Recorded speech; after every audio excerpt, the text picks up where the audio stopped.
Three news stories for you. Firstly, Ethiopian Prime Minister Abiy Ahmad has issued a statement in connection with ongoing political unrest in eastern Sudan.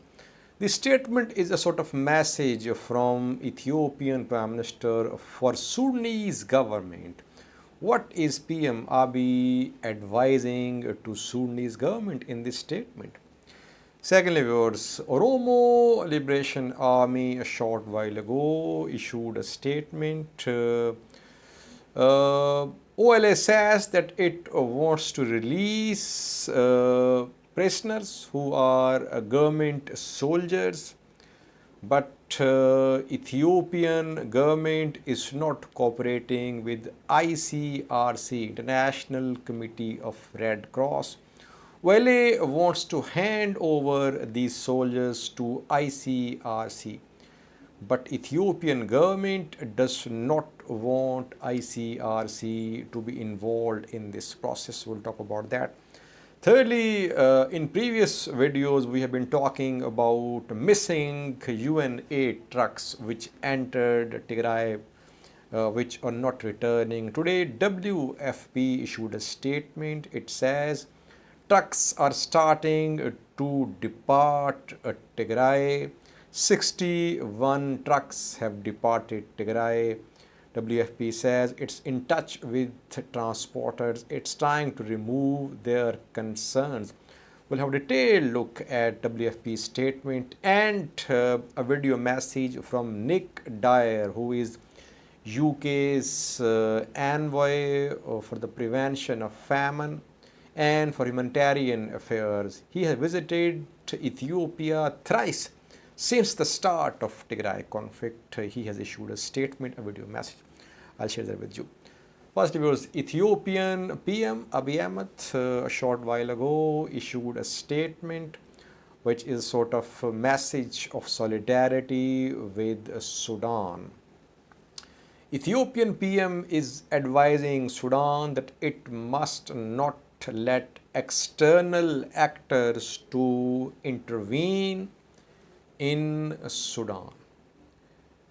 PM Abiy says that Sudan can resolve its problems on its own. With wisdom and craftsmanship, Sudan can resolve its problems on its own. It must not allow any external actors to intervene. PM Abiy says that these external actors are always looking for opportunities to intervene in other countries.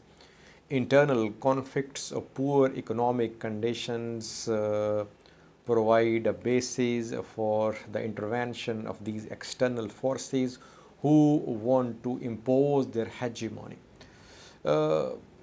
Well, Sudan-Ethiopia relations are not very friendly, viewers, because 2 days ago, Sudanese military issued a statement. It said that Ethiopian forces were trying to enter Fashaga once again. Sudanese forces retook Fashaga from Ethiopian forces after Tigray war started. Now Ethiopian forces, Amhara regional forces, they are trying to enter Fashaga once again. So Ethiopia, Sudan tensions are still there. Tensions regarding Ethiopian dam are continuing too. But Ethiopia is advising Sudan that it should not allow any external forces to play a role in the resolution of its political conflict. Interestingly, PM Abiy does not see African Union or other African countries as intruders. He accuses the West and the US of trying to intervene in internal conflicts in Ethiopia, other African countries. Why is that he is not treating African Union and other African countries as intruders? In fact, he is welcoming their intervention. He is ready to resolve dam dispute through African Union. He is ready for Obasanjo's intervention, Obasanjo's mediation to resolve Tigray conflict. Why is that he is not ready for the US or EU or UN mediation or intervention to resolve conflicts in Tigray, in Ethiopia, in Sudan. These Western countries and the US, they're spending as well. Dozens of NGOs are working in Ethiopia and in other countries of Africa as well. You receive aid from them, but you do not want them to intervene in your countries. Once you start taking aid from them, you facilitate their intervention in your countries. Secondly, Oromo Liberation Army has issued a statement. OLA says it wants to release prisoners who are government soldiers. It wants to hand over these soldiers to ICRC, International Committee of Red Cross. But ICRC says that Ethiopian government is not cooperating with that body, ICRC. Ethiopian government does not want ICRC to play any role in the release of these soldiers.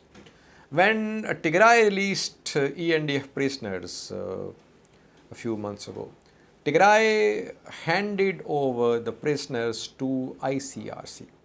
OLA wants to do the same, viewers. It wants to do the same. It wants to hand over these prisoners to ICRC, but Ethiopian government, regional government of Oromia do not want ICRC to play any role in the release of these prisoners. So prisoners are suffering. That is why Ethiopian government, regional government of Oromia, they must find a way to ensure the release of these prisoners if OLA is ready to release them. Lastly, viewers, missing trucks are starting to appear. WFP a short while ago issued a statement. WFP says 61 trucks have left Tigray. WFP has shared a video as well. WFP says that over the past few days, over the past 3 weeks, 171 trucks carrying aid have entered Tigray. The trucks were carrying aid sufficient for 360,000 persons in Tigray. Lastly, viewers, Nick Dyer, UK's Special Envoy for Prevention of Famine, Humanitarian Affairs, has visited Mekelle thrice since the start of Tigray conflict. He says situation is worsening. Humanitarian crisis is deepening.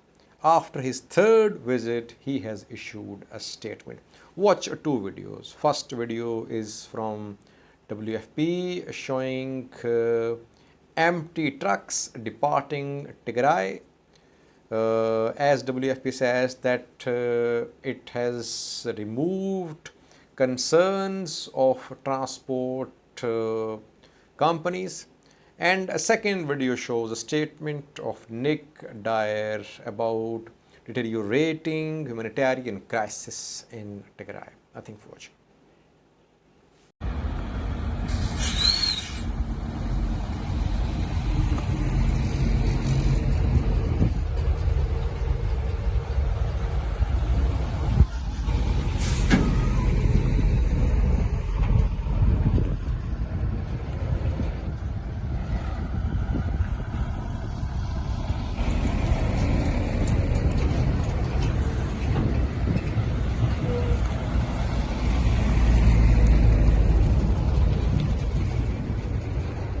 I'm currently in Addis Ababa, and early in the week I was in Mekelle in Tigray, and I think I'm probably the first bilateral donor to have visited the region for quite some time, and certainly since I was last here in May because of the security situation has been so difficult.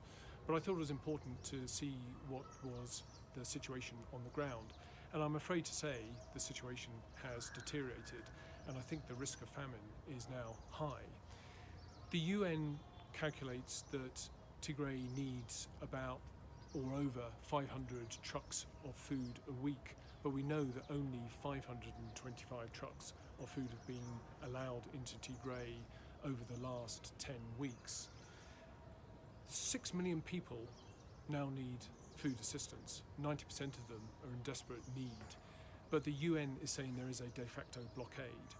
Humanitarian workers also need to be supported. In the last year, we've seen 23 humanitarian workers killed, and that is 23 too many. I call on all parties to allow more humanitarian access, and what we mean by that is more food, fuel, and cash to be delivered. We need more communications equipment to be allowed and visas to be issued, and we need basic infrastructure to be restored. But overall, what we need is an end to this terrible conflict.